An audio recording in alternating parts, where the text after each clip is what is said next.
Miss B, and welcome to Miss B's Bedtime Story Time. Happy Monday! I missed you so much. I hope you have had a fabulous weekend, and I hope you had a fabulous day too. Alrighty, so today we're going to read a book called The Book Hog.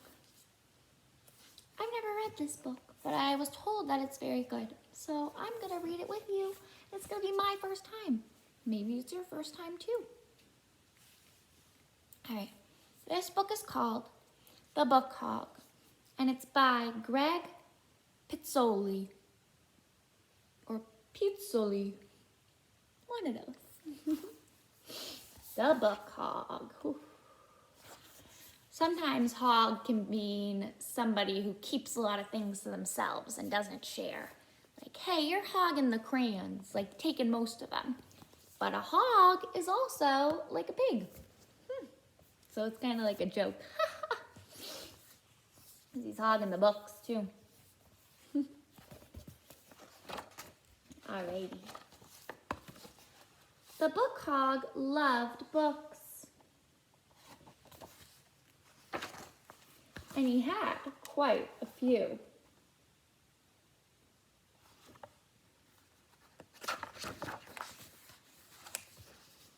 He loved the way they smelled. Sniff. And the way the pages felt in his hooves. He especially liked the ones with pictures. He's reading on the toilet. Do you read on the toilet? That's kind of silly.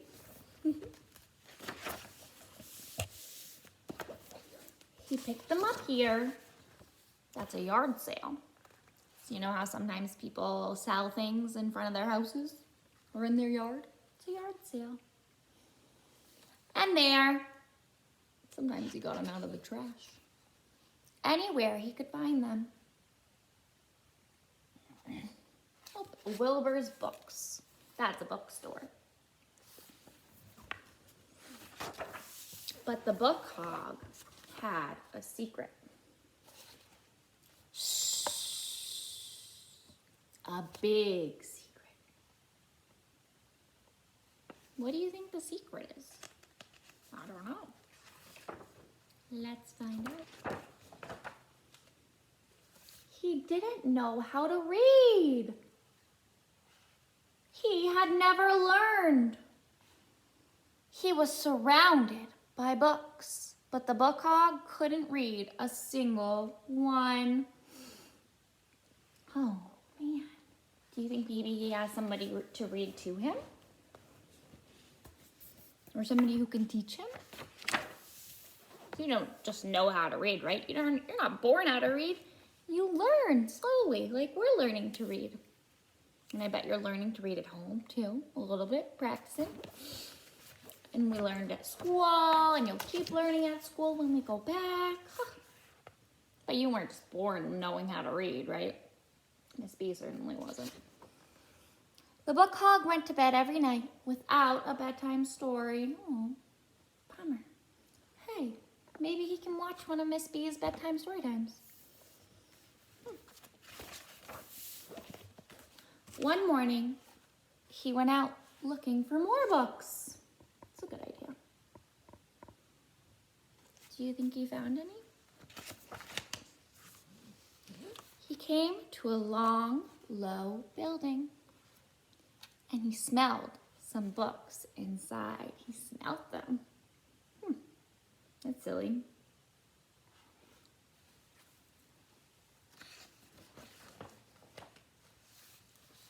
He snuck through the stacks, adding several books to his pile. But then a soft voice said, "Would you like to join us for story time?" That's nice.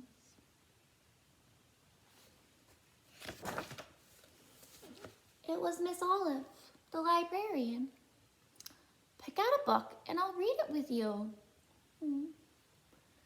The Book Hog blinked. Then he swallowed. Gulp.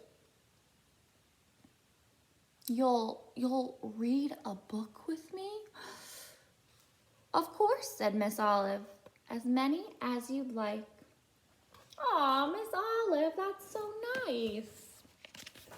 Miss Olive. This gave the Book Hog an idea. Wait here, he said. What do you think his idea is? He went home. Why do you think he's going home? Also, I like that he's wearing a helmet. Safety first on your motorcycle.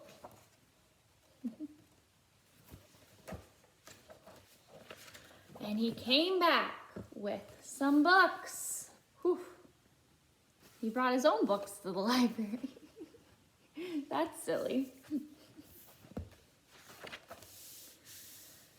Miss Olive led story time, and the Book Hog listened closely. He heard many stories, some funny, some sad, some kind of in between.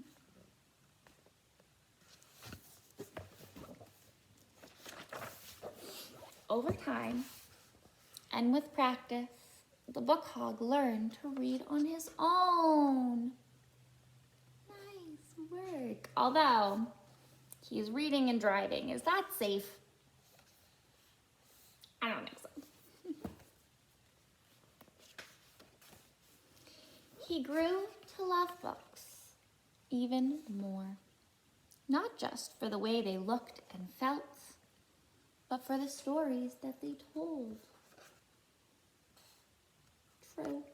I agree, Book Hog. And yes, the Book Hog still takes a lot of books. But what can he do with them now? He can read them, that's right. But he always brings them back. Oh, nice. It says book fair. This, what word's that? I bet you know. Starts with a W. It's in between the tea sandwich. Nice work, you knew it. The end. That was good. You know what I noticed? I noticed there was a pig and an elephant in this book, just like Gerald and Picky. How silly is that? All right, my friends, before I go, I'm going to teach you 2 signs today. I'm going to teach you how to say book and how to say read. Nice. So book, you're going to take your 2 flat hands and touch them together at the bottom, okay? And lay them flat. And then you're gonna just bring your hands together and then open them, kind of like a book, right? That's a book, right? That's kind of what a book does. Bloop, bloop, bloop, bloop, just like that. Book. And to say read is really easy too. So you hold your piece of paper in front of you. Your flat hand is like your piece of paper. And then you take your 2 finger and you kind of drag it down above your paper, like you're reading it, like, very cool. And that's how you say read. All right, my friends, that's all I have for you today. I hope you have a lovely night. Sweet dreams. I love you, and I'll see you tomorrow.